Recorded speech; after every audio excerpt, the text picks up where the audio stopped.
assim, Senhor, eu preciso de colo.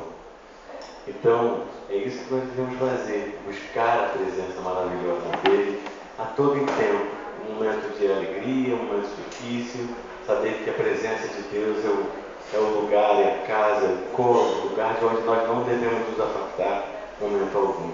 Amém? Hoje, dia de ceia. Essa semana nós tivemos a festa do Arraial, que foi sábado agora, foi muito especial, gostoso, foi uma festa muito proveitosa em todos os sentidos, tanto na alegria da comunhão, da gente estar junto, quanto também na arrecadação que foi feita para a Creche Cairóis, a ajuda, todo mundo integrado e participativo das células, foi muito bom. Outra agenda boa dessa semana foi que na segunda-feira nós tivemos pela primeira vez a Santa Ceia no culto. Pela primeira vez, daqui para frente vai ser assim também, é um passo a mais do culto de segunda, onde nós vamos poder celebrar, como todos os outros cultos, a Santa Ceia do Senhor. Como vocês sabem, era um culto assim, mais de pregação apenas, mais de gente chegando, mas a gente tem buscado transformar o culto de segunda como os outros, um lugar onde a gente pode viver em comunhão, os membros da igreja ali, gente que só pode ver segunda, é muito gostoso. Queridos, só alguns avisos aqui, vou chamar o pastor Leonardo para falar um pouco da escola dominical, que recomeçou, e também já avisar que no dia 31 de agosto, o último domingo do mês, você separa na sua agenda, é o cultão. Lembrando que daqui para frente, nossos cultões têm sido feitos às 17 horas.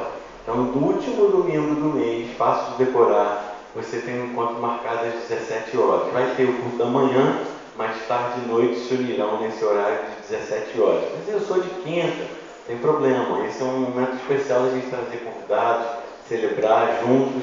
Leva alguma coisa, leva alguma comidinha, que a gente brasileiro tem sempre a ver com isso, né? Traz uma comidinha, né, Dona Maria também, e faz alguma coisa, a gente leva para a gente celebrar, que terminando às 19 a gente tem tempo de comer uma coisinha e conversar, bater papo. Pastor Léo, fala um pouco da escola dominical, que recomeça. Hoje nós vamos adiar a classe de vida cristã e já falamos. Queridos, a nossa escola bíblica está de volta e a gente vai ter nesse horário aqui, depois do culto, a classe de vida cristã. Só que quem ia estar dando essa aula hoje é a dona Araci, só que ela não vai poder estar aqui hoje, então a gente vai adiar e vai começar essa classe, na verdade, na semana que vem. Mas você que está inscrito, você que tem interesse, não deixa de vir, porque a gente vai tentar tratar essa prática cristã, como que eu vivo o cristianismo do dia a dia, como eu deixo de mentir, como eu deixo de falar mal dos outros, como eu faço para orar de uma maneira mais, vamos dizer assim, concentrada. Ou seja, são coisas que interessam para todos nós, que todos nós precisamos disso, em especial o falar mal e orar mais. Não é isso, queridos? Então não deixa de vir, essa classe é logo aqui, você vai sair aqui em frente, logo nessa salinha aqui embaixo, tá? Não deixa de perder essa oportunidade, não. E uma outra coisa também é o seguinte, aqui é dia 16 agora, sábado, às 19h30, a gente vai ter a nossa reunião de casais aqui da igreja. Eu que vou estar falando nessa reunião, e o tema vai ser o seguinte: aprendendo a dividir. O que é esse aprendendo a dividir? A gente tem muito nos casamentos essa questão de dizer o homem faz isso e a mulher faz aquilo. Só que a tendência que a gente tem hoje é o quê? Que o homem fica no sofá e a mulher fica fazendo tudo, entre outras coisas que a gente pode até lidar com alguns casais onde isso é invertido. Então o que a gente vai tentar é ver onde que um vai fazer uma coisa, o outro vai fazer outra, mas principalmente, como que a gente divide para não sobrecarregar ninguém? Claro que tudo isso com princípios bíblicos, tá bom? Sábado, 19h30, você vem para cá, arrasta seu marido, arrasta sua esposa, não deixa de vir, e traz também um alimento, alguma coisa que a gente está compartilhando no final, se alegrando. Tá bom, queridos? Deus nos abençoe.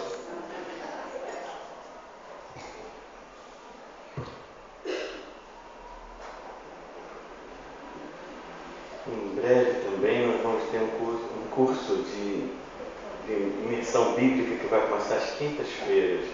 Então vai ser uma oportunidade para você estudar um pouco mais. São muitas oportunidades para que ninguém fique de fora, para que ninguém se sinta fora e que todos tenhamos oportunidade. Não tem falta de horário, não vai ser. Todos nós podemos participar. Bom, queridos, nós estamos nesse dia hoje continuando a nossa leitura de mais um capítulo do livro Maravilhoso Bom Deus, E esse capítulo que nós lemos na semana passada, alguns estão nessa semana, capítulo 6, que fala que Deus é santo. E nessa relação com Deus, Deus santo, Ele nos santifica também, nos transforma. Esse Deus que Ele muda a nossa vida e faz com que a gente aprenda a viver como Ele deseja que vivamos. Então, a gente já viu aqui o fato de que Deus é bom, que Deus é generoso, que Deus nos ama. E temos aprendido profundamente, porque não é uma coisa de aprender aqui, mas de apreender no coração, que essa ação de Deus é independente da nossa. Que Deus continua sendo bom, amoroso, generoso, independente das nossas ações. Como diz Paulo a Timóteo, Deus é fiel mesmo quando nós somos infiéis. Ele continua nos buscando e agindo sobre nós de maneira generosa, amorosa, e nada que possamos fazer vai nos afastar desse amor. Só que esse Deus é santo, ou seja, Ele tem uma relação com a gente que nos transforma. Ele é um Deus todo separado, um Deus que age sobre nós. O que significa isso? Deus não convive com a destruição dos seus filhos, não convive com o nosso sofrimento. Então é possível que na cabeça da gente tem muitas distorções a respeito, a gente está desconstruindo essas ideias equivocadas, e por um lado a gente está acostumado, já falamos aqui, sobre o Deus que é um Deus despótico, violento, agressivo, um Deus mau, um Deus mal-humorado. E eu não sei se você, talvez conscientemente não tenha noção, mas pode ser que esse Deus mal-humorado ande aqui pelo seu coração. Esse Deus mal-humorado é o seguinte: você está muito bem com Ele e de repente você passa ali na esquina, acontece alguma coisa, você pensa, fala, age de uma maneira errada, que você sabe que não é boa, e aí esse Deus já está pronto a te banir da presença dEle, pronto, era a gota d'água que faltava, você já está no rol, na lista dos cortados da lista VIP de Deus. E aí tem esse tipo de gente que sente isso não é bíblico, a gente precisa ser curado disso. Por outro lado, tem crescido no nosso meio, no mundo de hoje, a ideia do Deus fofinho, gostosinho, quentinho, o Deus ursinho de pelúcia. E esse Deus ursinho de pelúcia, ele na verdade não se importa, tudo está bom, ele é sempre bonzinho, e ele é sempre bom mesmo. Mas ele é sempre passivo. E a gente pensa em Jesus como Deus, aquele Jesus na carpintaria, fazendo um móvel, e os passarinhos pousados no ombro dele, e os coelhinhos pulando em volta dele. O livro até faz uma imagem dessa assim, como se fosse a Bela Adormecida, os passarinhos cantando do lado, e não tem nada a ver com a realidade de quem era Jesus, nem a realidade de Deus. Esse Deus ursinho de pelúcia, ele tanto não se importa com o que é certo e errado, então ele não se importa com a sua vida. Porque alguém que não se importa com os caminhos que nós tomamos é alguém que realmente não está interessado no que você tem a fazer ou dizer, ou qual caminho você vai escolher. Porque alguém que não está interessado em nos mostrar o melhor caminho é alguém que não se importa, logo não ama. Porque as atitudes que tomamos, elas podem nos fazer bem ou nos destruir.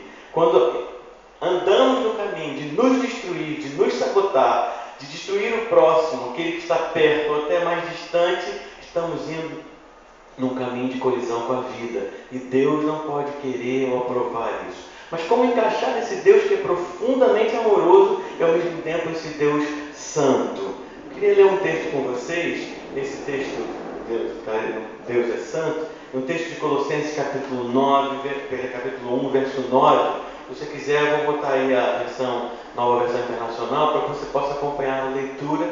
Se quiser, você pode abrir sua Bíblia aí, sentado como estão.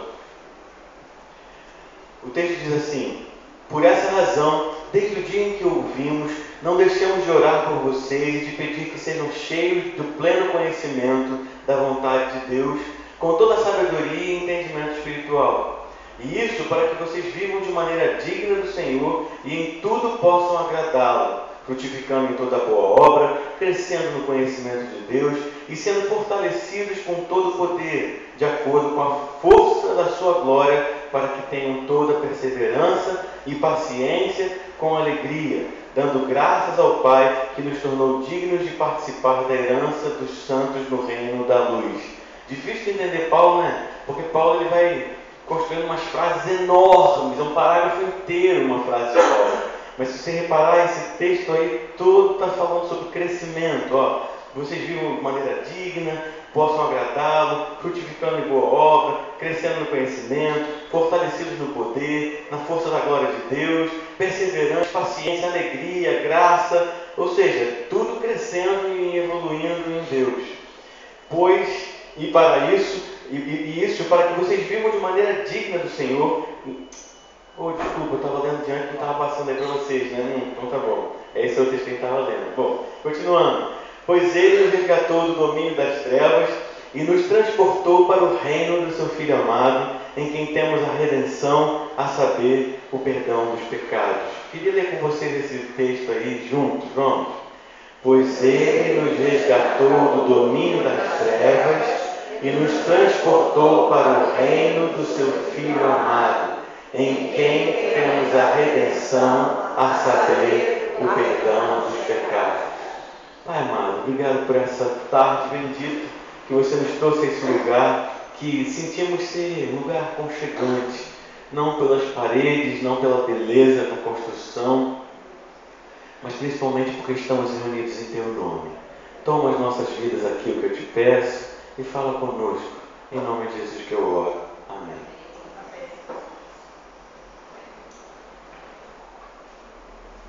Vocês já viram uma série, um programa que tem chamado Acumuladores? Já ouviu falar? Quem já assistiu, só para ter uma noção? Essa série, esse programa, ele tem a ideia... Onde é? Ele tem a ideia de mostrar pessoas que têm um hábito de acumular coisas, de guardar coisas. Eu vou confessar para vocês que eu tenho assim uma série, um certo problema, eu tenho que me frear um pouquinho nesse assunto.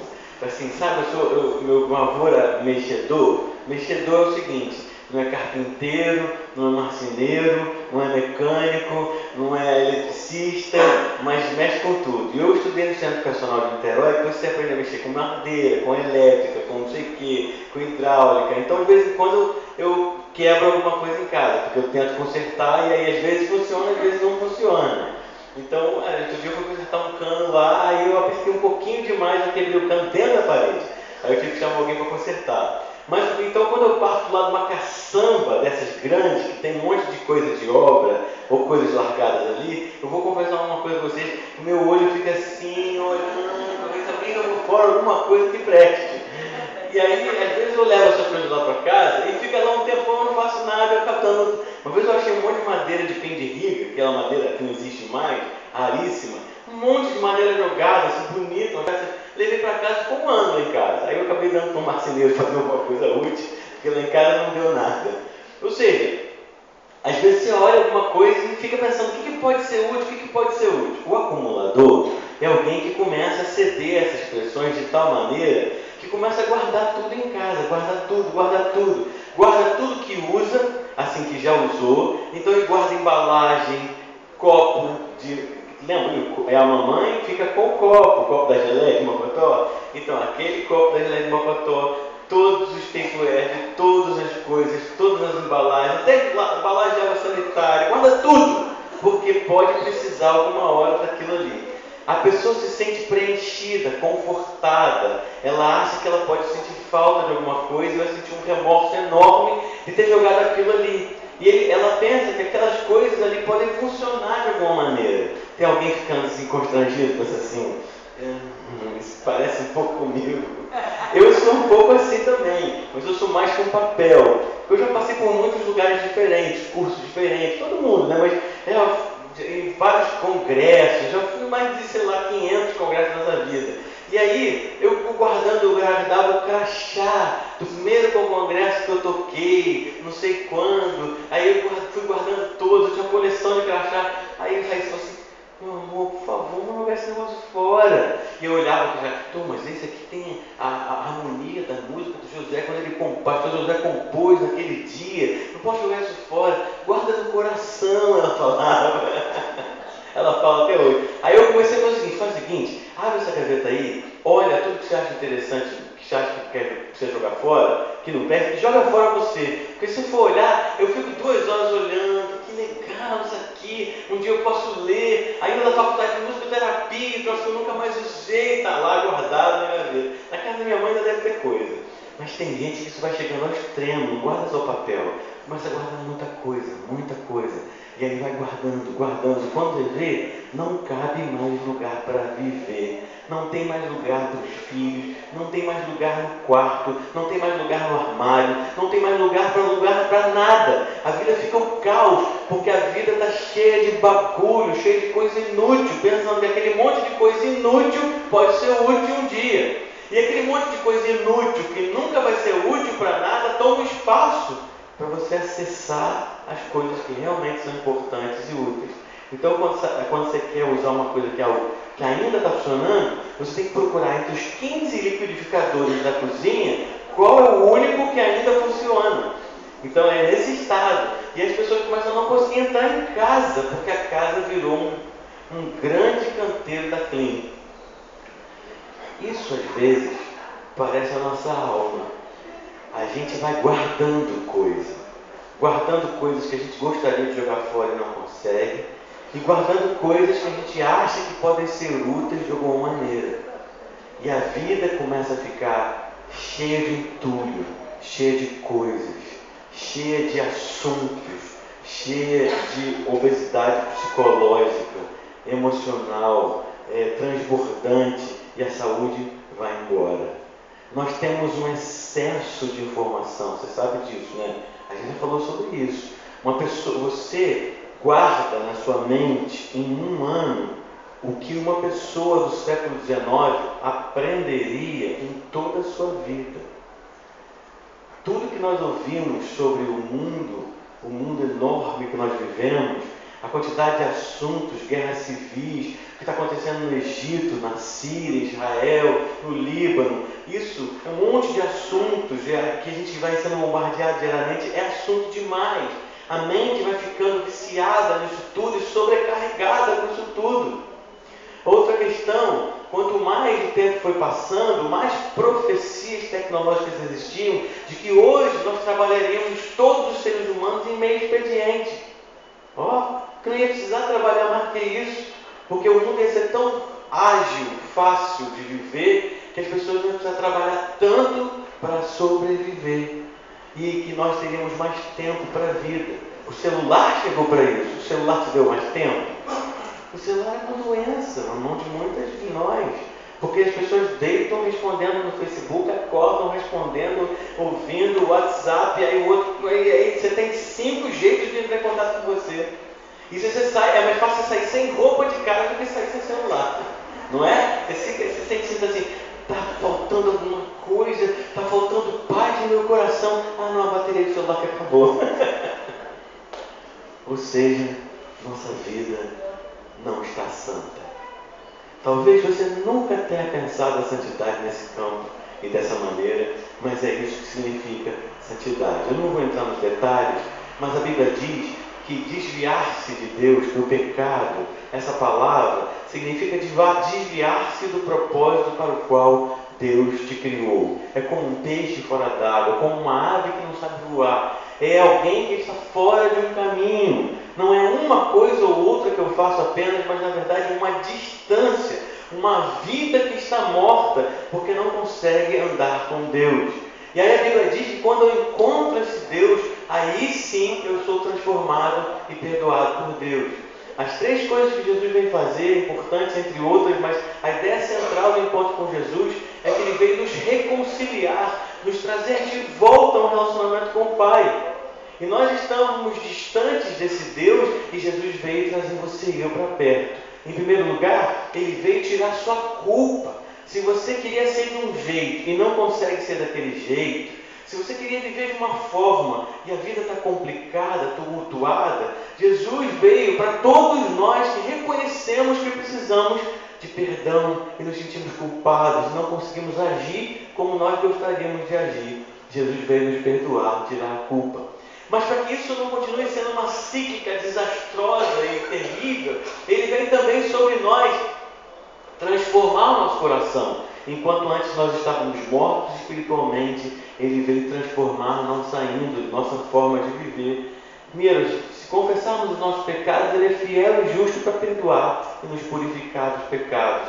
O Cordeiro de Deus, Jesus Cristo, veio tirar o pecado do mundo. E essa transformação que Ele veio fazer é mudar a nossa vida, nos tornar uma nova criatura. Coisas antigas vão passar e novas vão acontecer no nosso coração quando nós nos entregamos para Jesus. Deixa eu só explicar o que significa isso. Não quer dizer que você não erra mais, não peca mais, porque, eu sou de Jesus, isso não vai acontecer. Logo, se eu erro é porque eu não sou de Jesus. Não é nada disso. Quem tem Jesus continua sendo pecador. Peca, erra sim, mas foi santificado, lavado e transformado por Deus. Ou seja, Deus me vê santo, me vê puro, me vê num novo caminho. E eu agora sim, não sou escravo dos meus vícios, não sou escravo daquilo que me destrói, e sim sou livre em Deus para conseguir vencer as minhas lutas. E algumas delas talvez eu lute para o resto da vida.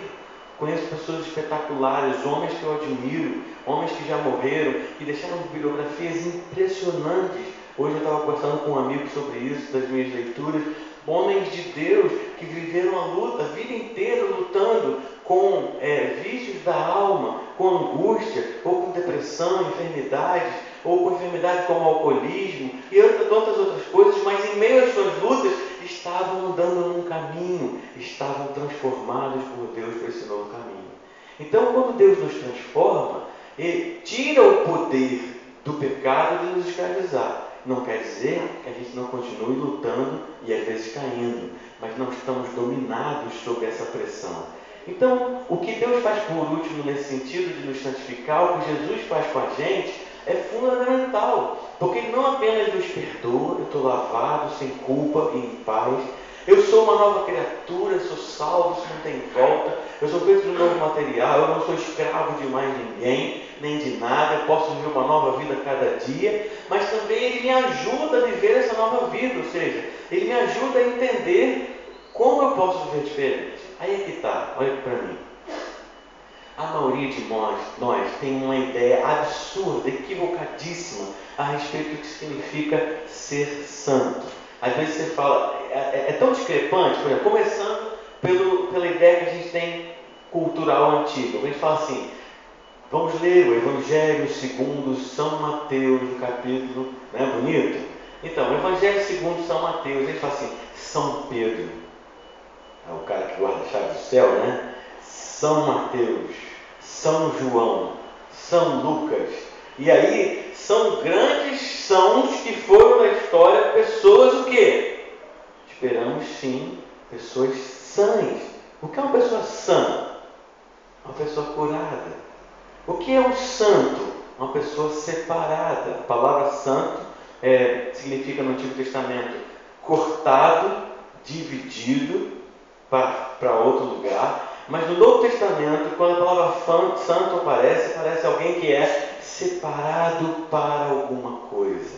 Não alguém que foi separado de um punhado de farinha que foi separado daqui. Não, é o contrário. É algo que foi separado, um punhado de chocolate que foi separado para este bolo. Ou seja, é uma santidade que tem uma funcionalidade.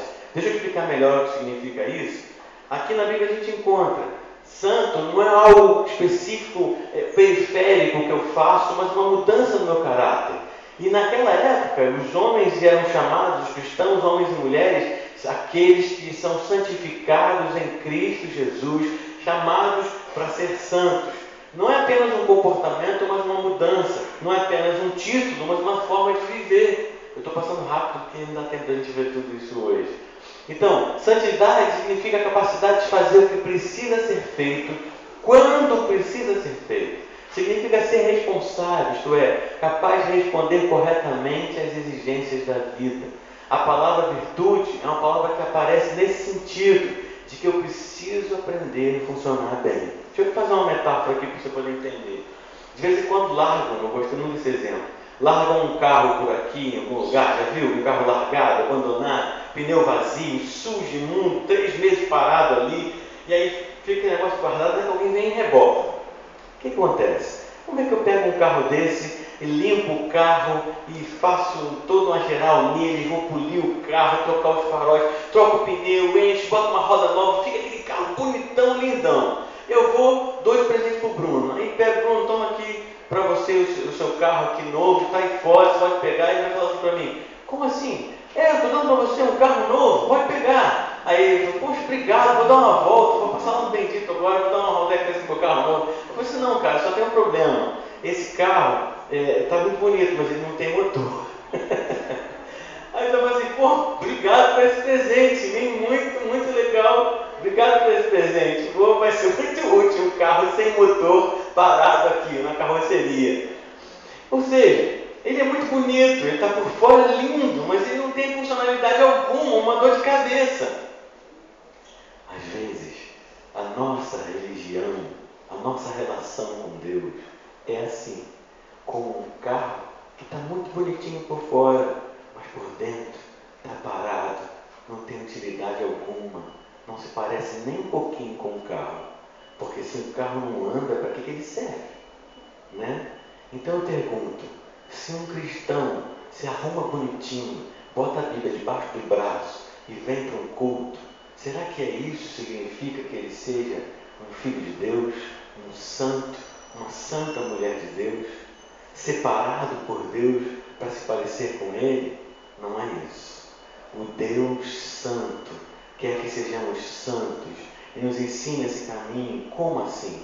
Esse Deus Santo, Ele quer te arrancar e pode se irar nesse sentido, de tirar do estado de paralisia que a sua vida se encontra. Ele deseja furiosamente arrancar você e Ele sofre com essa dor e Ele se ira contra isso, contra o estado que você está, continuando te amando, porque a essência de Deus é porque Ele ama, é um atributo dele, a ira não é um atributo de Deus. Deus pode se irar nessa fúria amorosa que Ele tem de tirar um filho de um lugar de tremenda angústia, sofrimento e desespero, dor e destruição. Isso é a santidade de Deus. É fazer com que os seus filhos sejam arrancados da destruição e trazidos para o lugar para onde foram criados. Você foi criado à imagem e semelhança de Deus, para brilhar assim, para contaminar assim, para transbordar assim, para fazer o bem assim, para influenciar os outros para fazerem coisas boas e não ser influenciado a fazer bobagens, mas influenciar os outros a andar num bom caminho, a se comportar, a fazer coisas boas no colégio, a ajudar os amiguinhos, a fazer coisas boas e ao contrário não. Deus deu sobre nós poder para a gente conseguir ajudar os amigos. Deus deu poder para a gente poder influenciar bem as pessoas. A gente tem dificuldade disso, mas é Jesus que vai nos ajudar. Amém? Ele que faz isso. E eu quero te perguntar, você já se sente perdoado, aceito, amado por Deus? Esse é o primeiro passo, o mais importante. Como você é, não o que você vai se tornar. Quem você é, o que Ele já fez, lá na essência. Não importa o que você faça hoje, Ele te ama. Segundo, Ele nos transformou e alguns quer transformar. E eu preciso querer essa transformação, participar dessa vida com Deus, para que a minha vida faça o quê? Funciona bem. Então eu vou fazer uma pergunta muito simples. Tua vida está andando para frente? Essa é a pergunta. Minha vida está andando para frente? Eu estou amadurecendo? As coisas estão melhorando? Não é melhorando em volta não. Hoje mesmo estava com uma família muito amada, muito de Deus, que uma pessoa da família estava no hospital, o outro estava no outro hospital. E todo mundo se desdobrando de um lado para o outro para poder estar junto. Não é disso que eu estou falando. Isso são lutas que todo mundo tem. Estou falando de que, às vezes, a vida, eu estou me enfiando em caminhos que não são bons. As coisas que eu tento não vão para frente. Eu não consigo funcionar bem. Ou seja, significa ser responsável, responder corretamente às exigências da vida. Ou seja, andar com Jesus, o que Ele quer fazer é te ajudar a responder equilibradamente às exigências da vida. Isso é ser santo, isso é andar no caminho certo. As virtudes são hábitos que podemos, são hábitos, bons hábitos em que podemos confiar para que nossa vida funcione. Uma vida virtuosa é isso. Uma vida santa, portanto, nada mais é do que uma vida que deve funcionar. É o que Richard Foster diz. Não significa que a pessoa não peca mais, que ela não erra mais, ela erra. Mas o caminho global dela é que ela está sendo transformada para se parecer com Deus. Ela ali está cumprindo o potencial, os dons, as belezas, a maturidade. Não é dizer que essa pessoa está formatada para cumprir com as expectativas da família e da sociedade. Não é nada disso. Porque às vezes Deus chama você para romper com um monte de expectativas, mas é cumprir com as expectativas de Deus. Então, cumprir com as expectativas de Deus às vezes significa romper com excesso de demandas que você tem. Muita cobrança, muita coisa para fazer, muita expectativa. E essa é uma das maiores estratégias do diabo, do mal, para nos arrancar da direção de Deus. É tanto puxão, é tanta gente exigindo, é tanta cobrança, que a maioria de nós vive esgotado e cansado, sem conseguir ouvir Deus. E quando ouve o que Deus quer, está cansado demais, diante de tantas pressões familiares, pressões de trabalho, pressões financeiras, tantas exigências, se sente tão culpado que não consegue funcionar bem. Então, eu queria terminar passando um exercício para você que o livro passa maravilhoso, que chama margem. Já viu margem de caderno? Caderno é aquele negócio que a gente usava no século XIX, lembra? Ou quer dizer, no século passado. Aquele negócio de papel que tem umas linhazinhas que a gente escrevia assim, então é isso. Então a gente ainda usa. E no caderno tinha uma coisa esquisita, que ao invés da folha usar a linha toda, usar a folha toda, tinha um espaço em branco em volta, que a gente chamava de margem. Lembra? As margens. Então, as margens são um espaço vazio de onde você não usa. André, você já fez caderno de caligrafia? Cara, de escrever assim? Às vezes, quando termina a linha, a gente faltou a palavra, a gente vai e anda mais um pedacinho lá. Então, em vez de botar um tracinho e ir para outra página. Então, a gente precisa aprender a usar da vida aquilo que Deus quer que a gente use. Mas sabe, é uma coisa? A gente não está conseguindo fazer isso. A gente usa o celular para poder atender as pessoas até no banheiro, né? A gente usa o celular para poder estar no ônibus e falar assim, não, pode fazer assim não, faz daquele outro jeito. Ou então dirigindo, que é proibido a gente falar no telefone e no celular, por quê? Porque quer ganhar tempo. E no fundo, está perdendo tempo e perdendo a vida. A gente precisa criar margem. A gente precisa dizer não e viver em paz. A gente está tão longe do mundo interior, porque só vive o mundo exterior, com tanta coisa para fazer. Quando se diz que Deus é santo, Ele requer filhos que cumpram o papel para o qual foram criados. Sabe o que é isso? A famosa crise existencial. É isso. Deus quer que a gente viva para o motivo para o qual Ele nos fez. Ser a sua imagem e semelhança, estender a mão quando precisa, abraçar quando precisa, não fazer nada, sentar, dormir e ir à praia quando precisa. Esse é o equilíbrio das coisas. Tomar um café é ser santo. Não é apenas se afastar de coisas, mas principalmente se aproximar de Deus e servi-lo. E quando isso acontecer, quando menos você espera, o jeito de você falar muda, o jeito de você pensar muda, o que você faz muda, porque você já nem precisa se preocupar tanto em abandonar coisas, porque você já está muito cheio de boas tarefas e coisas que Deus está te chamando a fazer. Assim é a santidade. Se você, o resto da sua vida, quando você pensar em santificação, consagração, pense. Isso significa funcionar bem, ser para Deus, ser adoração, ser alguém que serve o Pai. Amém?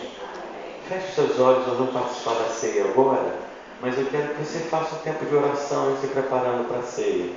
Eu quero que você ore pedindo a Deus, Deus, me ajuda a entender melhor o que é essa margem, me ajuda a viver esse tempo.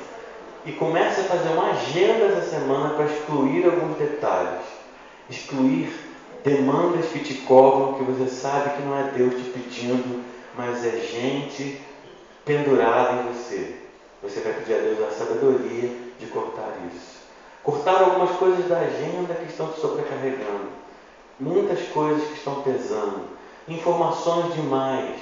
Tempo gasto com coisas que não são úteis, mas não são boas para a alma. São inúteis no sentido ruim. E você ter tempo para realmente algo que seja ócio, mas que contribua. Cortar a quantidade enorme de relacionamentos que nós temos. Não estou dizendo que você doar nenhum amigo fora, mas tentar manter sua mente mais ligada em menos gente. E às vezes a gente tem 100, 200, 300 pessoas, a gente fica pegando informação dessas pessoas o dia inteiro, se relacionando com milhares de pessoas, mesmo que elas existam, dividir essas casinhas para ter tempo para aqueles que são realmente de perto, aqueles que alimentam a nossa alma e aqueles que você também tem a responsabilidade de cuidar.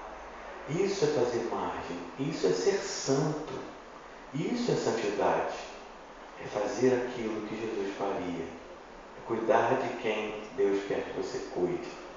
Fique em oração. Queria chamar aqui os diáconos para nós partilharmos a ceia, chamar o pastor Leonardo para fazer a ceia sobre nós.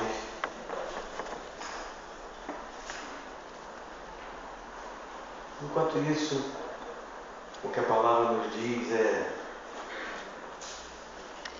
examine-se, pois, o homem a si mesmo, então coma do pão e beba do cálice.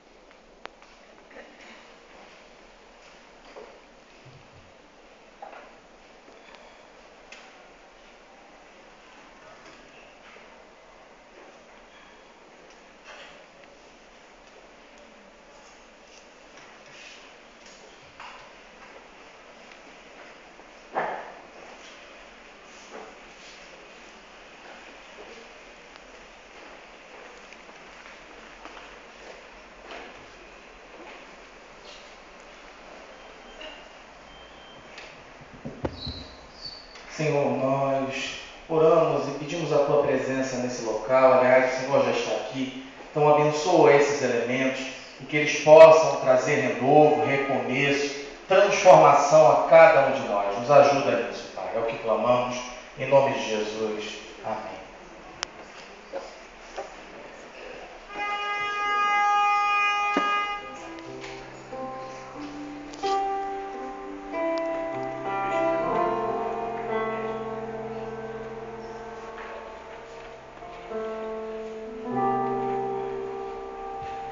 Você recebeu os elementos, espera uns pelos outros, para todos nós tomarmos juntos.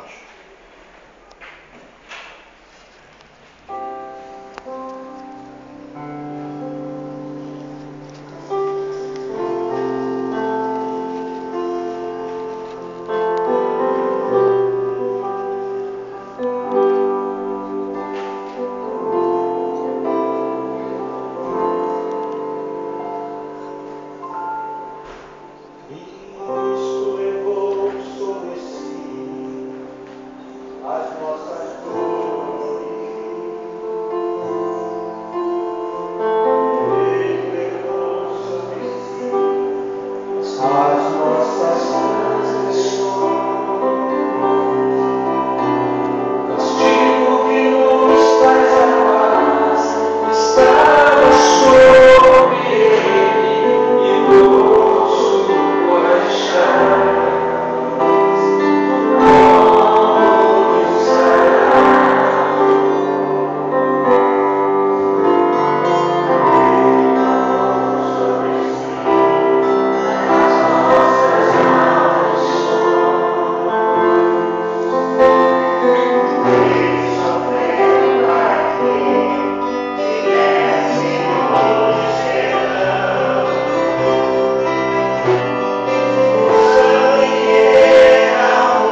Senhor Jesus, na noite em que foi traído, pegou o pão, partiu e disse: isso é o meu corpo que é dado por vós, fazei isso todas as vezes em memória de mim. As Escrituras dizem também que ele pegou o cálice e falou o seguinte: esse é o cálice da nova e eterna aliança. Toda vez que a gente participa da ceia, a gente tem a certeza de que não só o que aconteceu na cruz, mas o nascimento, a vida, a morte e a ressurreição de Cristo garantem que a gente é salvo, que a gente é herdeiro da vida eterna, que a gente vai encontrar com Jesus face a face no último dia e mais ainda, que não existe pecado, não existe transgressão que nos separe do amor de Deus. Com essa alegria que a gente é convidado à ceia e mais ainda, essa ceia representa uma esperança, que toda vez que a gente, por um segundo, duvidar disso, a gente celebra essa ceia de novo, com essa esperança ser renovada e temos certeza absoluta que o amor de Deus por nós não tem fim. Amém, queridos? Participemos da ceia, comamos do pão, bebamos do cálice.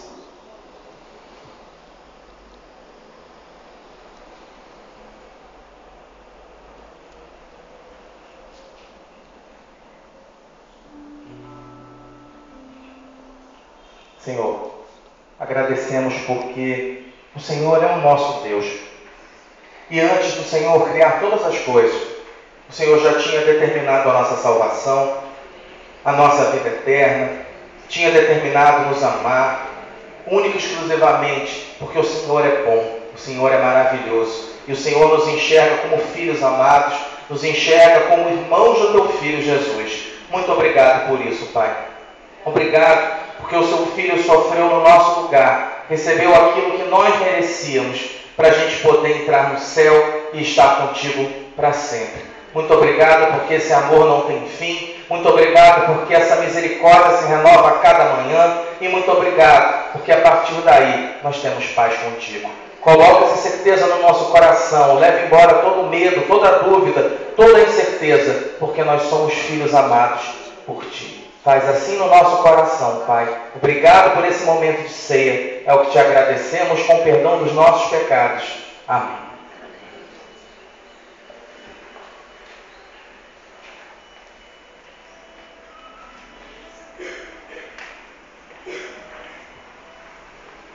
Queria chamar os diáconos aqui também à frente para a gente passar para o momento dos dízimos e das ofertas.